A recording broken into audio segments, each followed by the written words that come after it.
Alors que nous dit Lévinas?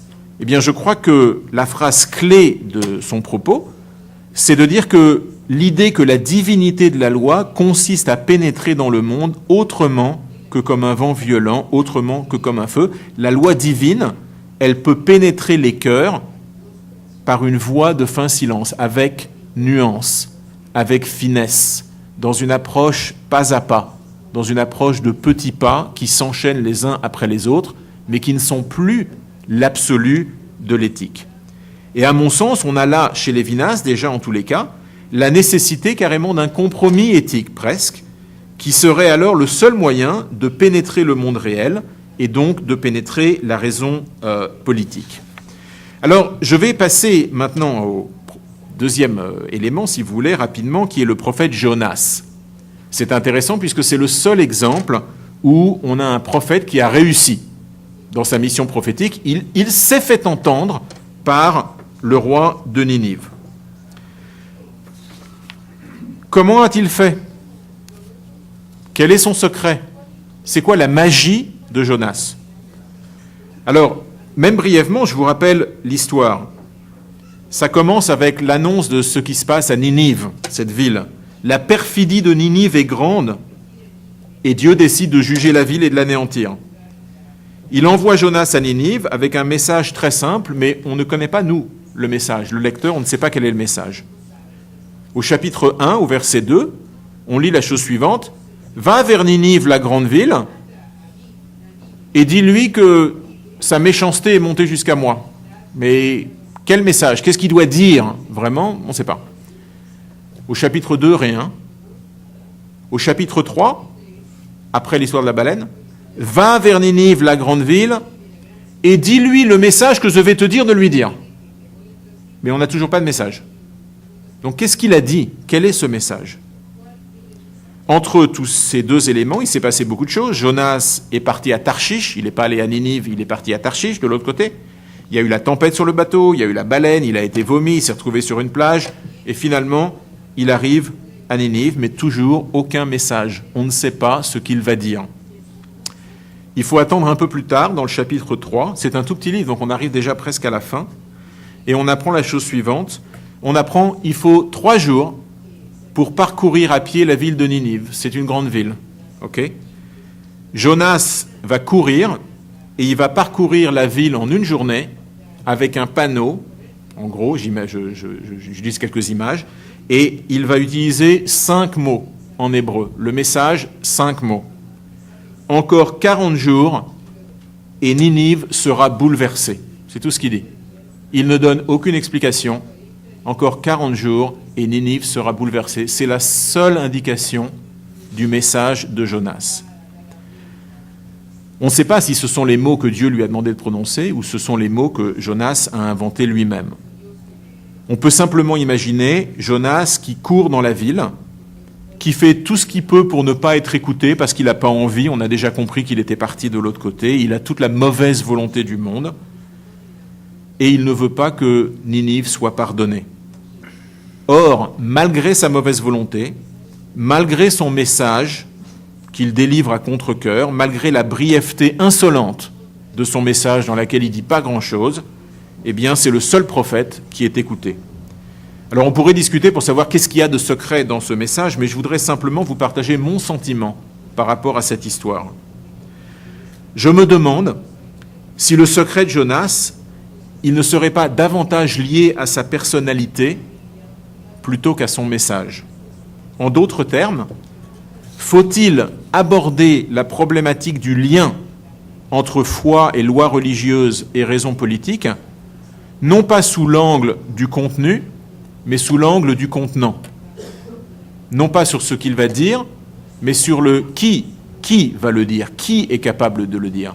Remettre l'humain au centre du message, d'une certaine façon. Le succès de Jonas, je crois, c'est sa personnalité et pas vraiment son message. Jonas le prophète, on dit, mais Jonas, un prophète rebelle, un vrai rebelle, Jonas, le plus rebelle de tous les prophètes. Quand on lui dit d'aller à Ninive, qui est à l'est, il part à Tarshish, de l'autre côté de la Méditerranée. Ok ? Non seulement rebelle, mais il est complètement humain, Jonas. Il a ses colères, il a ses faiblesses, il a ses défauts, il a ses bassesses, il a ses blessures, il a sa haine. Jonas, c'est celui qui ose défier Dieu. Il défie Dieu non pas à cause d'un idéal, comme le fait Abraham, il défie Dieu, Jonas, à cause de son humanité, à cause de sa volonté de ne pas voir la ville de Ninive être pardonnée, car le crime de Ninive est trop grand pour qu'un être humain puisse vraiment pardonner. Et c'est lui le seul qui parvient à faire pénétrer l'éthique religieuse au cœur du pouvoir politique. Va se repentir. Ninive va se repentir. Ninive, la ville de Ninive dans l'Israël ancien, traduisez en langage contemporain, Berlin, 1932. Et on comprend pourquoi est-ce que Jonas n'a pas envie ni d'y aller, ni que la ville soit pardonnée. Alors, il semble qu'avec cette lecture de Jonas, ce prophète qui n'en est pas vraiment un, le récit biblique nous amène à envisager autrement la relation entre la loi religieuse et la raison politique. La question n'est plus comment faire pénétrer l'éthique religieuse dans la sphère politique, mais qui peut y parvenir. Et ce que l'on voit, c'est que l'attitude de Jonas renforce l'intuition d'un compromis éthique, parce que Jonas, de par sa personnalité, il est lui-même, il vit lui-même la réalité d'un compromis éthique. Il est en adéquation avec cette nécessité que Lévinas a évoquée du compromis éthique. J'ai encore un peu de temps ou pas ? Oui. Encore 5 minutes. Je passe en 5 minutes au dernier texte, le texte talmudique. Je vais simplement vous le résumer. C'est assez différent comme texte, c'est assez surprenant, mais pas inintéressant. C'est un texte à propos d'Alexandre le Grand, cette grande figure de la sagesse, du pouvoir, de la guerre aussi, bien sûr.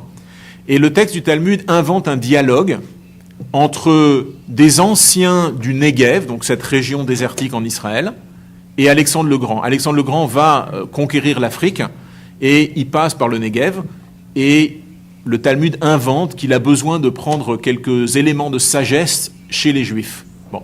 Et il pose 10 questions et à chaque fois, les sages du Negev lui répondent et disent voilà, nous on a une meilleure réponse que la tienne. Mais il y a une exception à la règle, c'est qu'il y a une des questions dans le récit talmudique, c'est la 7e question, dans laquelle c'est Alexandre le Grand qui gagne le débat.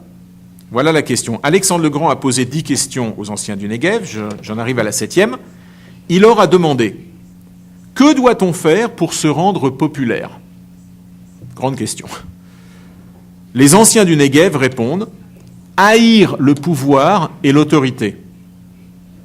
Alexandre le Grand répond « J'ai une meilleure réponse que la vôtre.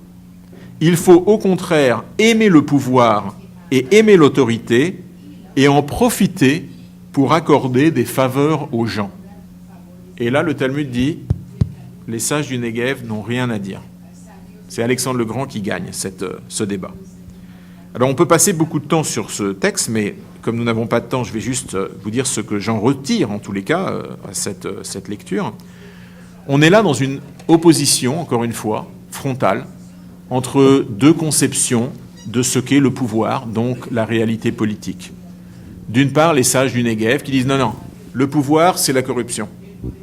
Le pouvoir, c'est la non-éthique.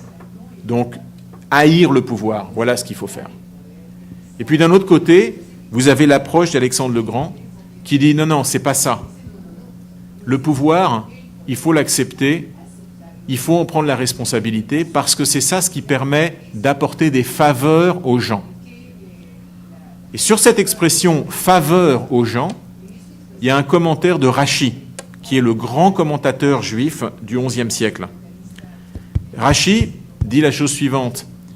Il dit « Il ne s'agit pas de faveur dans les chercheurs de faveur, des gens qui cherchent des petits à côté. Il dit « Faveur aux gens, c'est quoi ?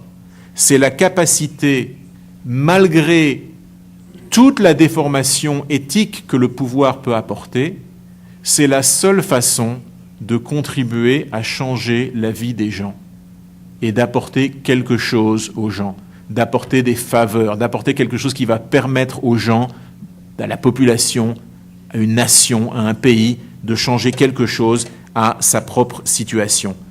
Cela malgré toute la corruption qu'il y a.